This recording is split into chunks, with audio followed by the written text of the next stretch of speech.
Good morning, Old Elsie Middle School students. This is Mr. Woolley. And remember, the information contained in this video is intended to be viewed only by the students in Mr. Woolley's classroom. By watching the video, you agree that you will not record or share the video with anyone who's not a student in Mr. Woolley's classroom. All right, today we have our percents, parts, and whole amounts study guide and review. Make sure you don't watch the video until you've submitted twice. All right, we're going to start with number 1. It says to write 1/5 as a decimal. So take 1 divided by 5 and you get 0.2. So 0.2. Right, 1/5 as a percent. Well, in order to get a percent, you need to turn this into a decimal first. So 1/5, which you just did, 1 divided by 5, 0.2. You slide the decimal 2 places to the right, and you get 0.20 now becomes 20%. So there we go, 20%. Next up, question 3, write 48% as a decimal. Well, 48%, there is no decimal. So you pretend there's one at the end, and you move it 2 places to the right. So now 48% is 0.48. Next up, write 48% as a fraction in lowest terms. Well, percents are always out of 100, so take 48 over 100, and in this case, I could divide it by 4 on each side. It takes me down to 12/25, and that's as low as I can go. Now, you could have divided them both by 2 and got 24 over 50, and divided by 2 again, and you would have got down to 12/25 that way as well. So as long as you get down to 12/25, 12/25, you're good to go. All right. Next up, question 5. What number is 40% of 90? So I don't know what number is 40% of 90. Now, of numbers tell me that's going to be out of a total. It's going to be a bottom number, and as I set up my proportional relationship. And percents, of course, are always over 100. So I got 40 over 100 is what percent out of 90? So of 90, of tells me to go on the bottom there. So our two-step process we like to do with proportional relationships is to cross multiply and then divide by leftover numbers. 40 times 90 is 3,600. Take my answer, divide it by my leftover number, which was 100, and I get 36. So 36 out of 90 is the same thing as 40 out of 100. All right, 45 is 60% of what number?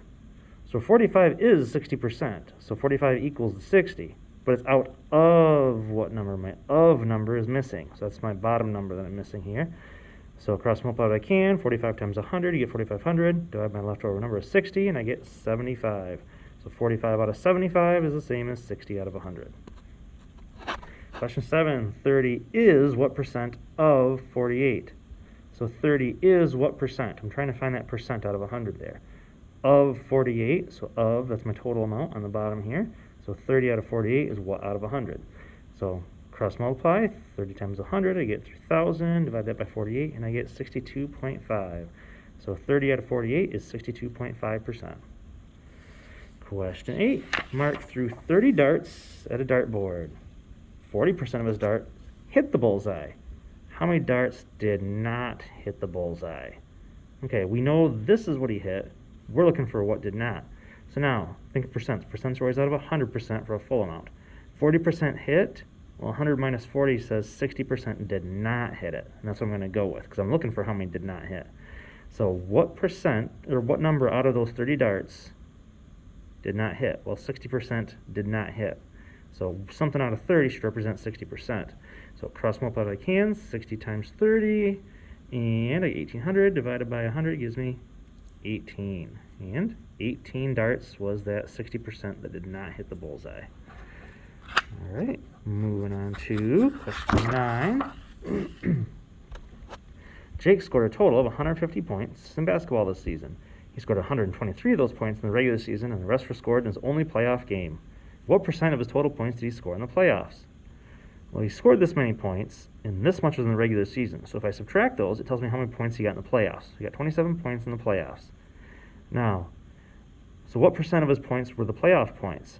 Well, 27 out of the 150 points were the playoff points. So partial amount, the playoff points, over the whole amount he had for the season, is what percent out of 100?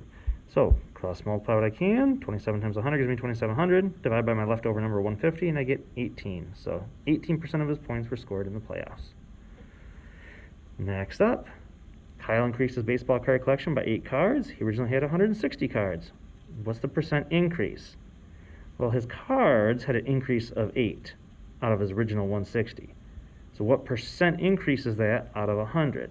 Well, cross multiply what I can. 8 times 100 is 800. Divided by 160 gives me 5. It's a 5% increase.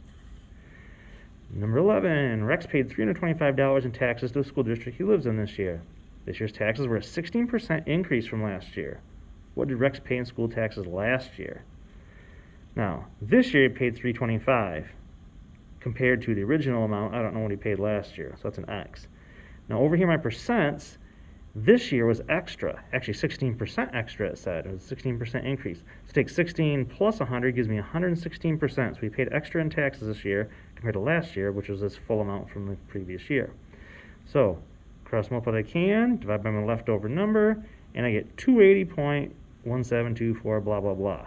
But notice how it says round your answer to the nearest cent. That means I can only go out to the nearest hundredth. So here's my 7, that's my 100th spot.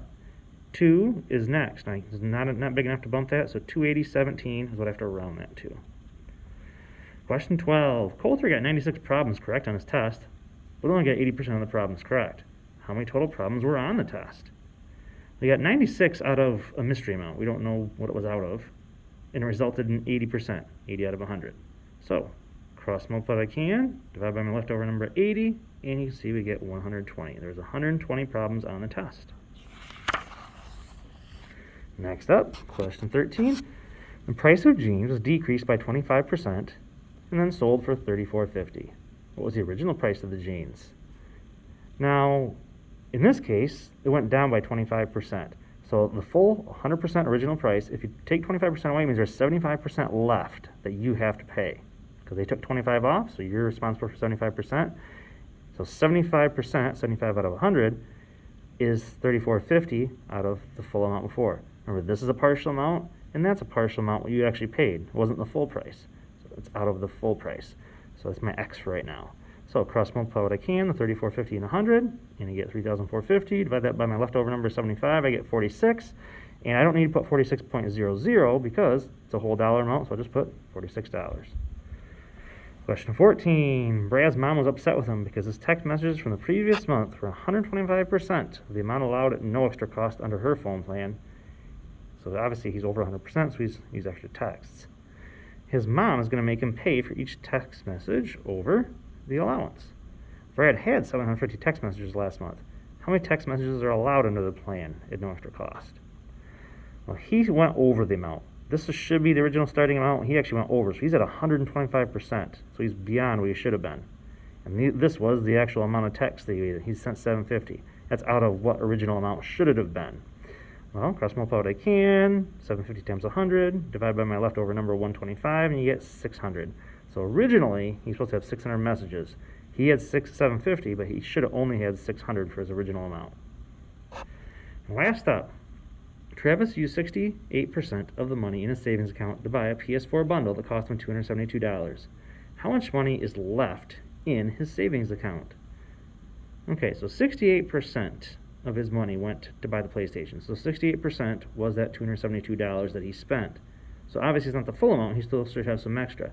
68% is out of 100, 272 is out of what original total. So, cross multiply what I can, divide by my 68, he originally had $400. However, we want to know how much money is left. Well, he had $400, and you take away the $272 that he just spent on the PlayStation, and there's $128 left. So 128, and we don't need the decimal because it's a whole dollar amount, so we'll just call it 128. All right, thanks for watching, and good luck on your test.